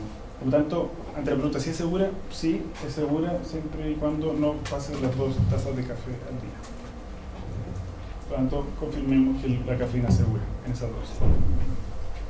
Doctor, te voy a preguntar al tiro, como también fanática del café y afectada por esta teoría, 300 miligramos con alguna solución, con alguna disolución específica, una taza de café. La verdad es que mencionan 2 tazas de café, pero el café real, el café de grano, el café americano. No hablan del café instantáneo, que es mucho menos. También está la bebida energética, la bebida cola. Pero hablan de, por lo tanto, si tú lo tomas para el Nescafé, yo creo que son más dosis, son más tazas permitidas. Pero ojo también con la acidez y el reflujo del primer trimestre. Bajar de peso, no sé quién se le ocurrió. Bajar de peso durante el embarazo. ¿Será bueno, no? que la mujer no suba, sino que baje de peso. Porque le asustaron tanto que iba a quedar muy gorda que empezó a bajar. Los datos sugieren, aquí hay varios datos, los datos sugieren que en mujeres obesas disminuyen algunas complicaciones del embarazo asociadas a la obesidad cuando bajan de peso. Sin embargo, disminuye el peso recién nacido, pero aumentan los pequeños periodos gestacionales, los P. Y además puede, quiere decir que hay una evidencia bastante débil al respecto, pero puede incrementar el riesgo de parto prematuro en sobrepeso y obesidad tipo 1. Bajas de peso menores de 5 kilos, sin embargo en obesas tipo 2 y tipo 3, aquella obesa mórbida, ni IMC mayor de 40, no aumenta el riesgo de PEC y reduce el riesgo de macrosomía fetal. Por lo tanto, la baja de peso en el menor de 5 kilos, en obesa tipo 2 y tipo 3, sería no solo seguro, sino que beneficioso. Y ojo que la baja de peso puede estar acompañada, sobre todo en las embarazadas, de cetonuria, y los efectos del cuerpo cetónico en la sangre, en exceso, en la madre y feto no están claros. Por lo tanto, ahí eso lo dejan como en duda. Por lo tanto, hay bastantes dudas con respecto a indicar baja de peso. Si una paciente está bajando de peso, dejarla así. Por el riesgo de parto prematuro, teórico en sobrepeso y una obesa leve, pero en pacientes obesas tipo 2, tipo 3, no aumenta el riesgo de PEC y reduce el riesgo de macrosomía fetal. Por lo tanto, en eso es seguro. Lactancia y sulpiride. Todos saben cuál es el sulpiride, esto para no decir el nombre comercial, ¿sí? Sulpiride y lactancia. La verdad es que la pregunta podría haber sido si el sulpirán sirve o si realmente sirve algún medicamento para incentivar lactancia. ¿Sirve? Veamos primero qué es el sulpirán. Es un antipsicótico usado en esquizofrenia y depresión mayor. Si usted busca la definición, eso es lo que es. Y como antipsicótico no fue aprobado en Estados Unidos, Canadá ni Australia. Y si ustedes leen la advertencia, dice: mientras usted usando el medicamento no continúe con lactancia, ya que secreta por la leche materna. Entonces, ya, murió en la diapositiva porque ya se me acabó, ¿cierto? Entonces empecé a buscar, bueno, ¿habrá otro medicamento que sí ayude? Bueno, buscamos sobre los galactogogos o lactogogos, que son medicamentos que estimulan la lactancia. La verdad es que hay estudios con respecto a los antagonistas dopaminérgicos, con metoclopramida y domperidona. No encontré ninguno con sulpiride. Y la verdad es que la metoclopramida y la domperidona no son más eficientes que otras intervenciones en cuanto a frecuencia y técnica de lactancia. Por lo tanto, dejar o no dejar el medicamento no influye. Y de hecho, con el sulpiride puede ser algo peligroso. O sea, yo no lo dejaría. Pero los pediatras les está gustando actualmente. Eliminado. Eliminen los galactogogos. No lo usen. Eso es un paradigma destruido. Los airbag, ¿alguien se preguntó por los airbag, no? Aquí habían embarazadas. ¿Tú estás embarazada? Yo estuve. Ah, estoy. No, estás sentada y también te vi.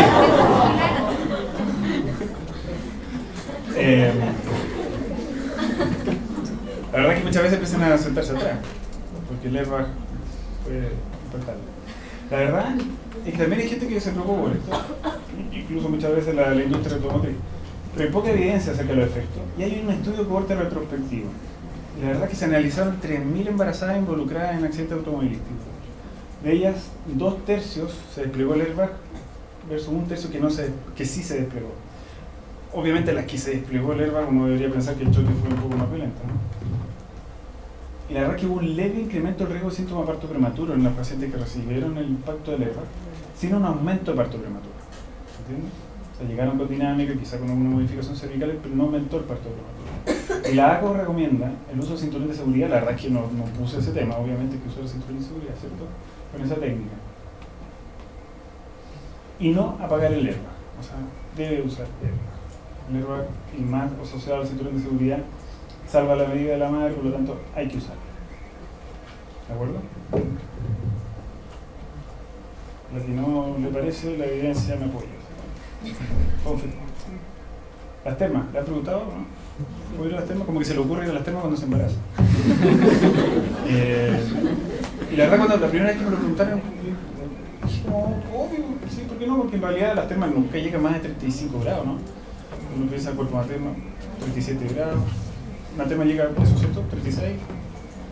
Sin embargo, hay termas que dicen que no pueden entrar embarazadas. Entonces, ¿es dañino? La verdad es que poca evidencia, la verdad. Pero sí sabemos que la exposición al calor en el primer trimestre está relacionada con defecto del túbulo neural. O sea, cuando la mujer está sospechando que una vez está embarazada, ahí podría tener un efecto deletério. Pero la verdad es que es seguro en el segundo y tercer trimestre del embarazo. Sin embargo, en exposición muy larga al calor y por lo tanto una terma, por ejemplo, de alta temperatura, 39 grados, sí la paciente puede estar con mayor riesgo de sufrir una lipotimia, o sea, de la terma. O sea, por ese lado hay que tener cuidado. Confirmado, seguro. Lactancia durante el embarazo, aquí ya se me ocurría cualquier pregunta.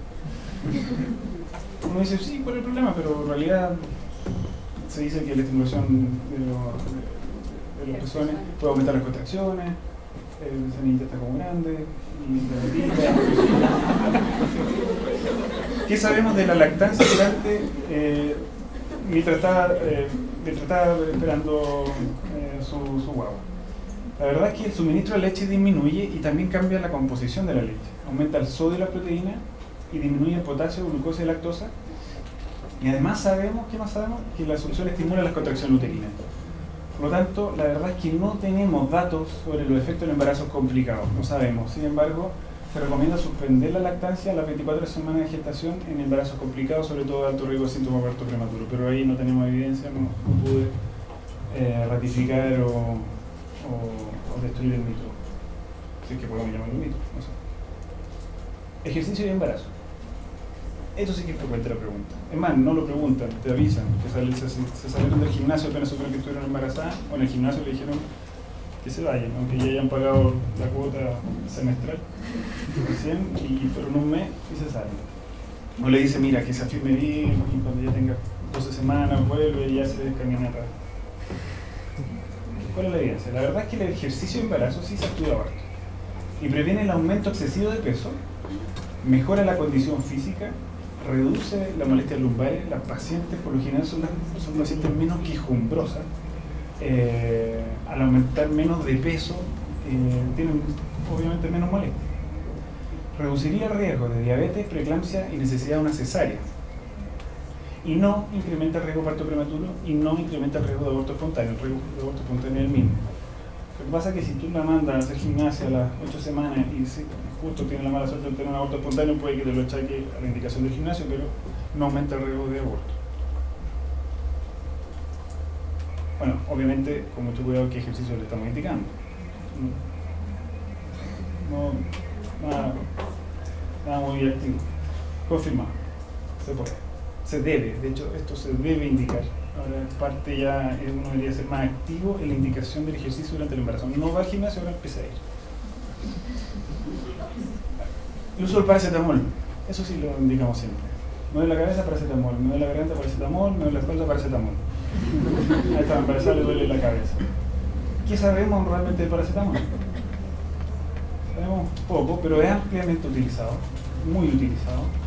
Hay dos estudios, y recientemente se comentó estos estudios, que está asociado a trastornos del déficit atencional y la hiperactividad en los niños cuando cumplen los 7 años, cuando ha habido una exposición prolongada al uso de paracetamol. Sin embargo, también sabemos que la reducción de fiebre reduce el riesgo de malformación en el primer trimestre. Entonces, ¿con qué nos quedamos? La verdad es que el paracetamol es y seguirá siendo probablemente el analgésico y antipirético de elección en la embarazada. Como segunda línea, uno puede usar algunos antiinflamatorios en segundo trimestre, sobre todo por pocas dosis, ante dolores muy intensos o migrañas, pero el paracetamol como primera línea siempre. ¿De acuerdo? Es muy seguro. ¿Puedo volar? En avión.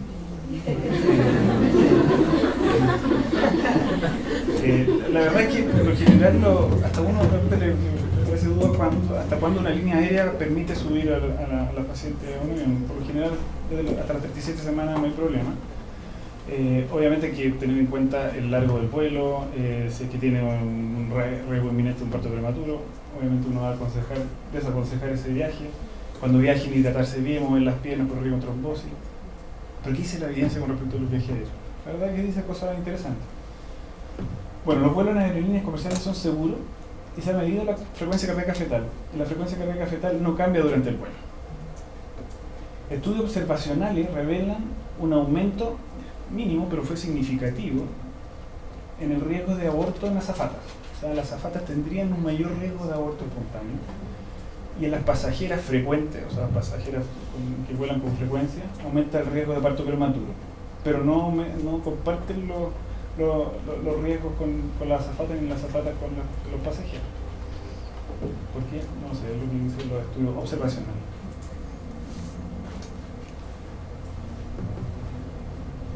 Terminé, ¿tengo tiempo? Es que es solo una historia no relacionada, o sea, sí, relacionada con los paradigmas. Y con esto termino. Quizás algunos lo conocen. Un grupo científico colocó 5 monos en una jaula. Bueno, que se me quedó en una jaula. En cuyo centro colocaron una escalera y sobre ella un montón de bananas. Cuando un mono subía la escalera para agarrar las bananas, los científicos lanzaban un chorro de agua fría sobre los que quedaban en el suelo.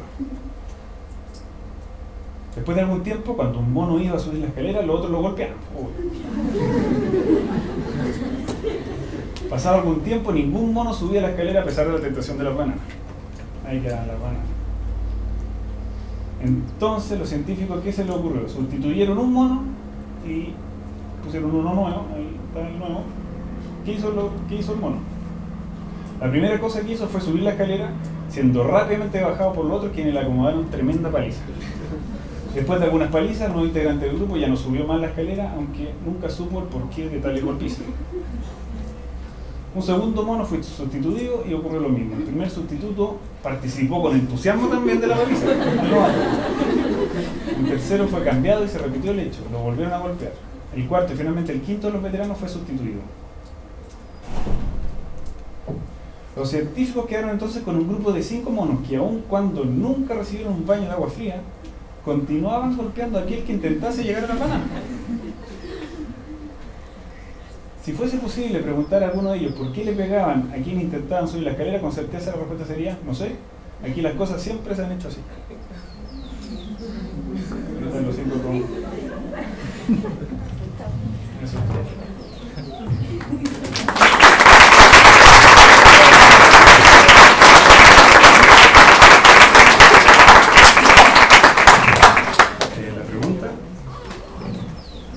¿Cuántos monos?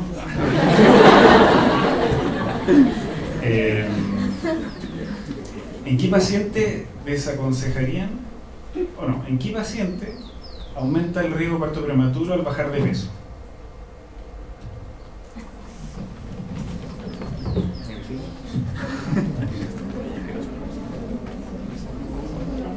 Había un grupo que sí se beneficiaba, había un grupo que podía aumentar el riesgo de parto prematuro.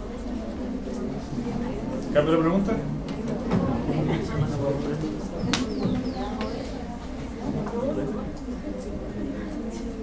El último premio, no, el penúltimo es mejor.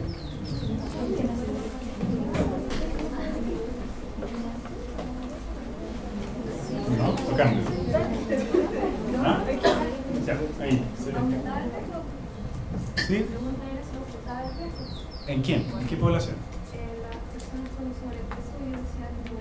Muy bien.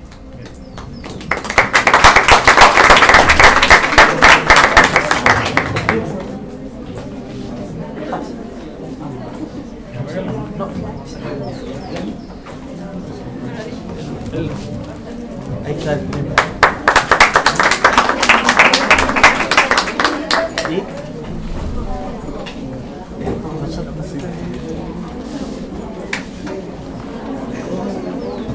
Doctora, tenemos un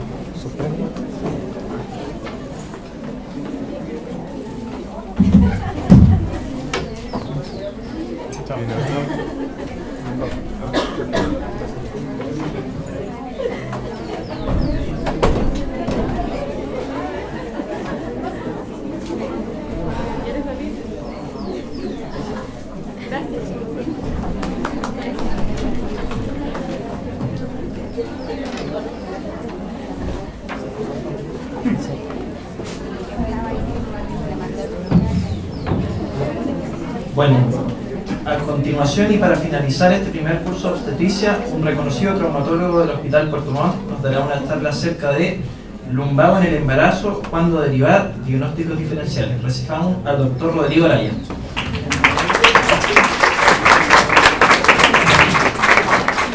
Buenas tardes. Bueno, no sé si será el tema para terminar las presentaciones, pero que ha estado muy entretenida y muy interesante. Vamos a hablar del lumbago en general, del lumbago y el embarazo, y lo primero que tenemos que definir es que esto no avanza, ¿cierto? ¿El de más abajo? Ah, ya está. Gracias. La definición de dolor lumbar es un dolor localizado en la zona, entre la zona costal inferior, por la parte dorsal, ¿cierto?, y la zona sacra, que en ocasiones puede comprometer la región glútea. Y si es del embarazo, se da en embarazados. Es una cosa lógica. ¿Ya? Está escrito dentro de que como la complicación más frecuente durante el embarazo, ya la que genera mayores molestias y posiblemente la mayor cantidad de motivos de consulta, tanto para el ginecobstetra como para el traumatólogo. ¿Ya? Hay una limitación de la actividad diaria, influye directamente con el ausentismo laboral, y ahí es donde se generan las contradicciones o la sospecha de que uno pudiera decir uno no le creyera tanto debido a que pudiese tener algún factor ganancial para no trabajar, la licencia. Y hay un disconfort y con el embarazo. Las pacientes en general con dolor lumbar, que son muy sintomáticas, no les gusta estar embarazadas, describen que no fue una experiencia grata y por lo tanto un rechazo hacia este periodo que es maravilloso para las familias. En el Hospital del Trabajador se hizo un estudio en Santiago, en lo cual buscaron, bueno, el dolor lumbar, se hace la encuesta en las embarazadas, en qué actividades limita más.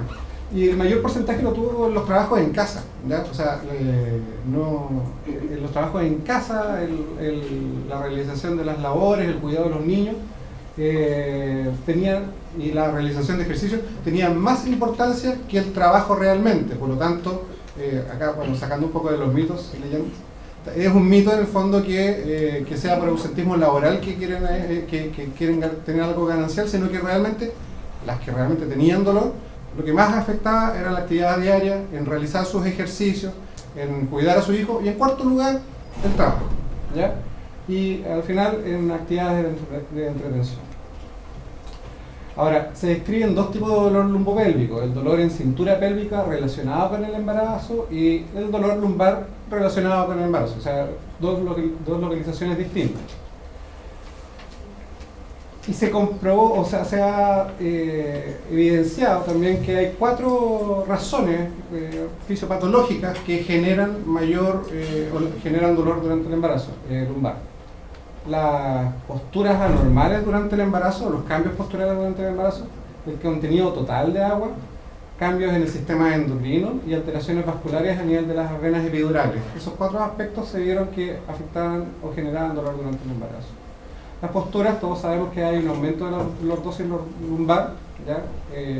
Por este aumento de volumen abdominal, y eso hace que pierda su eje central, ¿ya? Su centro de gravedad, que se traslada y empieza a haber una sobrecarga normal de los cuerpos vertebrales. Hay estrés en las articulaciones facetarias y ligamentos, con aumento del líquido sinovial, también dado por otras causas, y distensión de la cápsula articular. Y eso se genera sobrecarga, principalmente a nivel del disco, en la parte posterior del disco intervertebral, y además a nivel facetario, ¿ya? Pero también otro estudio muestra que no hay relación entre el grado de la lordosis, o sea, un aumento de la hiperlordosis, y la intensidad del dolor. En el fondo, ya existiendo lordosis, hay aumento de la lordosis, hay dolor, pero no las más hiperlordóticas, ya tienen mayor dolor. En relación al contenido total de agua, bueno, hay un aumento de contenido total de agua que ahí dice una cantidad, los ginecobstetras saben más, digamos, de eso, y eso está dado también porque la progesterona tiene un efecto natriurético inicial, luego el balance negativo de sodio induce la renina y la isorrenina, que está producida por el útero, se activa la producción de angiotensina 2 con el posterior aumento de la aldosterona y la hormona antidiurética, y esto, los cuales reabsorben sodio, y eso aumenta la cantidad de contenido total de agua, y eso hace que aumente la laxitud y la hidratación de los ligamentos, y por lo tanto tengan menor resistencia y menor tensión, generando mayor dolor también. También hay un aumento de la relaxina ¿ya? Que eso aumenta también la laxitud ligamentaria, cayendo dentro de también los mismos conceptos que habíamos hablado.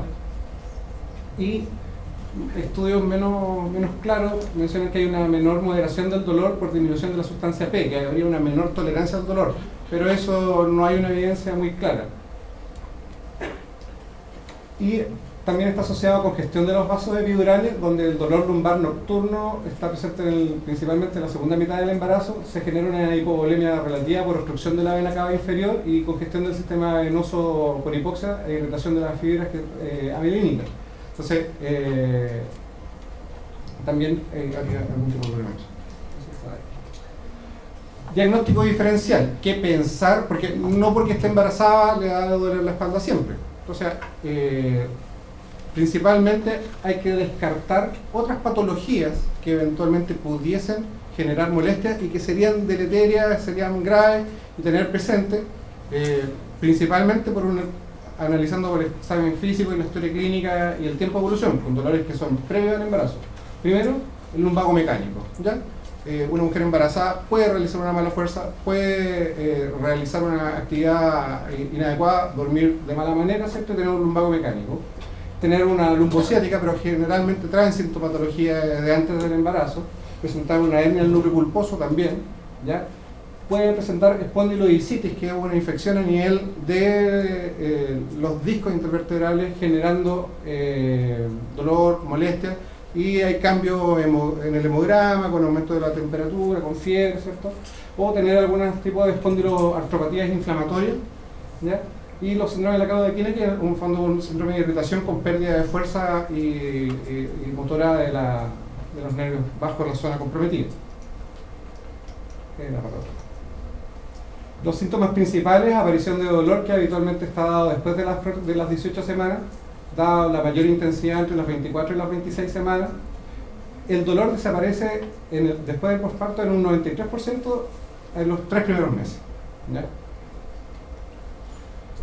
El dolor está localizado en la región sacra y glútea. El dolor pélvico está referido como una estocada, y el dolor lumbar está referido como un dolor sordo, ¿ya? Y si tiene irradiación torácica, más muriente. Esa es la descripción que describe la embarazada. El dolor, la intensidad está dado moderado, un EVA 5 o 6, mayor intensidad del dolor en la zona lumbar, dificultad para la marcha prolongada. Se evaluó pacientes que caminaban más de 20 minutos y en general presentaban mayores molestias. Un 30% de ellas presenta dificultad para conciliar el sueño, y un 80% para tener relaciones sexuales. La prevalencia del dolor durante el embarazo fue variable, entre un 4 y un 90%, y en promedio un 45% durante el embarazo. Y después del embarazo, en el posparto, entre más o menos de 5 a 40% hasta los 6 meses. Y los que persistieron después de los 6 meses quedó en un 7%, y esos tienen otro significado y presentan otra gravedad que en el fondo es necesario estudiarlo. O sea, el dolor lumbar, si está presente durante el embarazo, uno puede darle chance de que desaparezca hasta los 6 meses después del parto. Si no desaparece, hay que estudiarlo porque es debido a otra causa.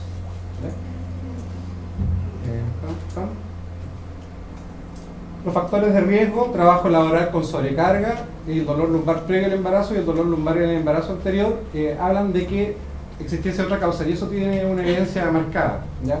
El sobrepeso materno no está en directa relación con dolor lumbar, pero sí con déficit en la musculatura, que en el fondo favorecería mayores molestias, ¿ya? El peso fetal tampoco tiene mayor relevancia, y el tabaquismo tampoco tiene mayor relevancia, aunque se menciona en algunos trabajos, ¿ya?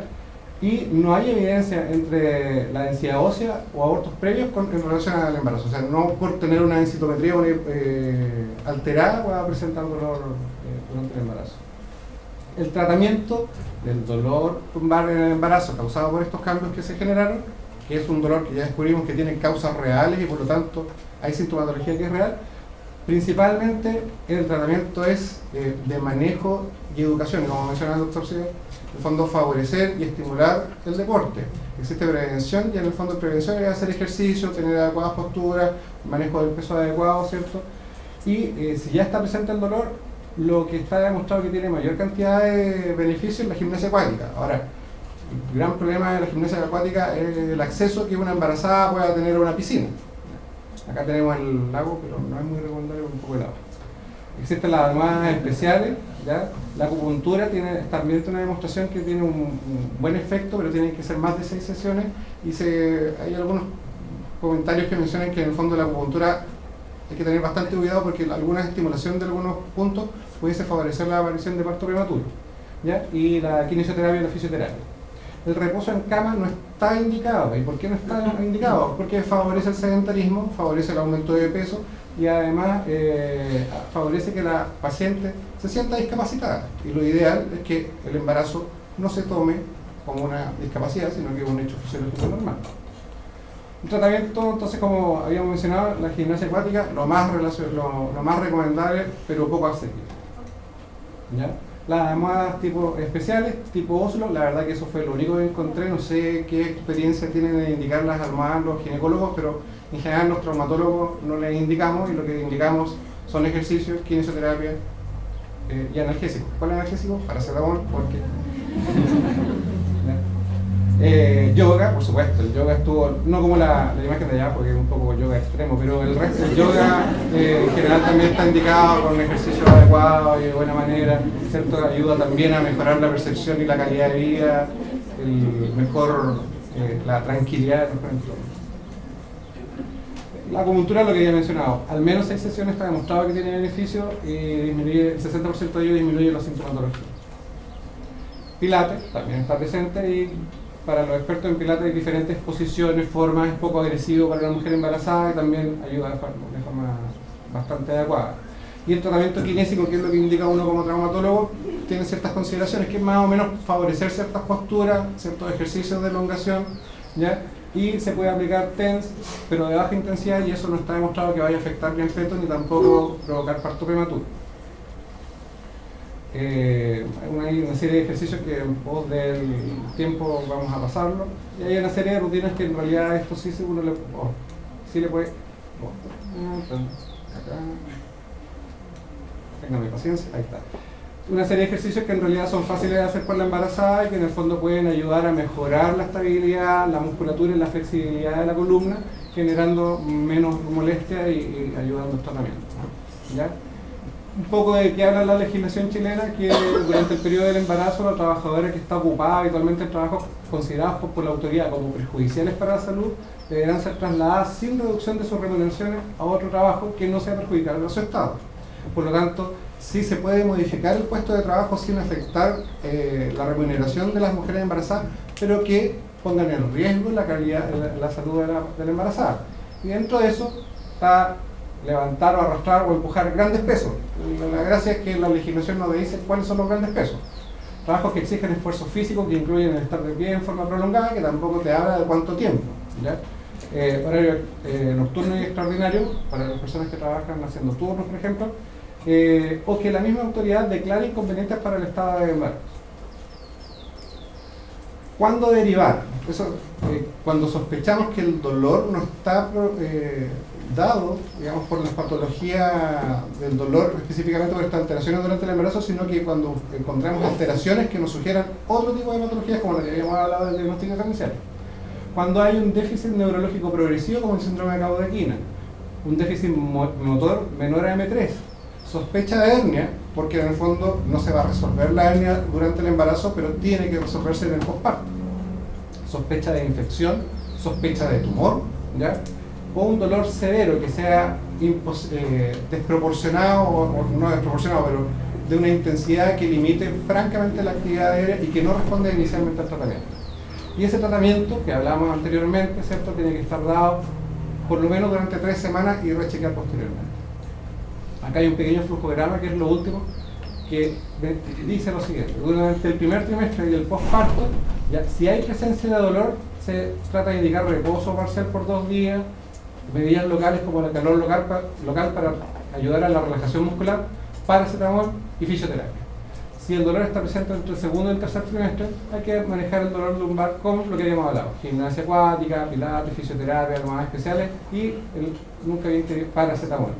Si tiene cualquiera de estas alteraciones, ¿ya?, que son externas y que hablan de gravedad, debe ser evaluado por traumatólogo, idealmente de columna, ¿cierto? O si este periodo no tiene una buena respuesta, después de las 3 semanas, ¿ya? Eso sería como un poco el flujograma de tratamiento del dolor lumbar. Otra vez para el otro lado. Esa es mi hija estudiando. La pillé haciendo eso, no es que sea intelectualmente activa, sino que le gusta. Y se cruzó de pierna. Fue eso que me llamó la atención como va a dejar la presentación. Eso, el dolor lumbar existe, es causa muy frecuente de consulta durante la embarazada. El tratamiento es principalmente, no hablamos de fármaco, ni tampoco hablamos de reposo en cama, ¿ya? Hablamos de ejercicio, acupuntura, gimnasia en agua, kinesioterapia, ¿ya? Y reevaluar. ¿Cuándo reevaluar? Esa es la pregunta. ¿Quién sabe cuándo reevaluar? ¿Después de cuánto tiempo, si es que no tiene respuesta al tratamiento? Una para que se haga el premio, por favor. Mano azul allá arriba. Perfecto. Eso, gracias.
Ahora, terminando el curso de obstetricia, tenemos alguna invitación y también vamos a realizar el sorteo del uniforme de Scarmet.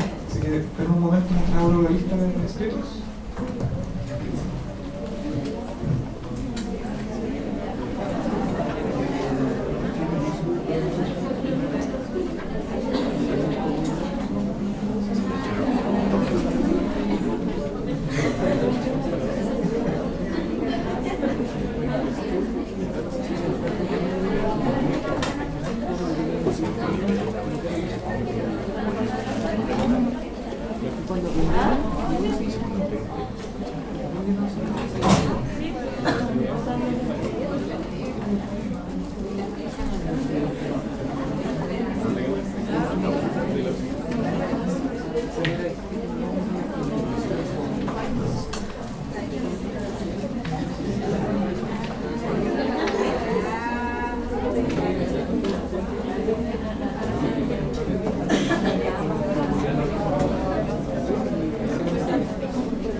En primer lugar, les voy a hacer algunas invitaciones. Lo primero es que les vamos a enviar a sus mails un formulario con algunas preguntas de qué les pareció el curso para poder hacer una evaluación y así poder mejorar para el próximo curso. Y también los quiero invitar al evento que ya tenemos, que estamos empezando a organizar para el próximo año, que van a ser las terceras jornadas de investigación, en medicina, que vamos a abrir incluso la inscripción para exponer y presentar trabajos científicos y casos clínicos desde el verano que viene. Entonces ahora vamos a realizar el sorteo de ScanMed. Cada inscrito tiene un número asignado y vamos a hacer un sorteo al azar, ¿ya?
No me entregaron.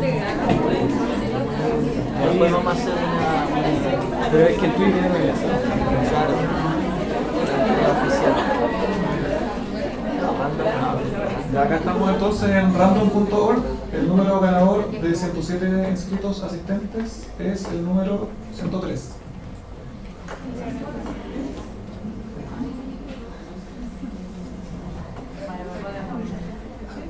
Constanza Segura. Ya, pasa adelante.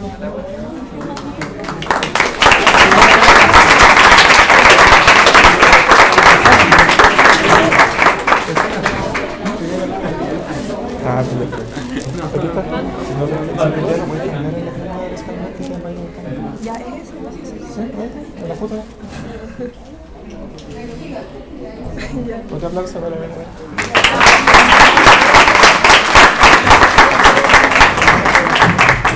Ahora les agradezco a todos mucho su participación en el primer curso de obstetricia. Espero que haya sido una jornada provechosa para todos.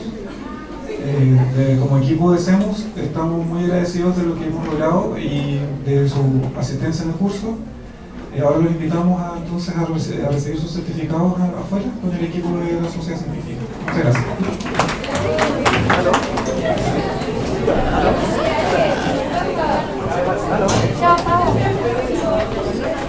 Oye,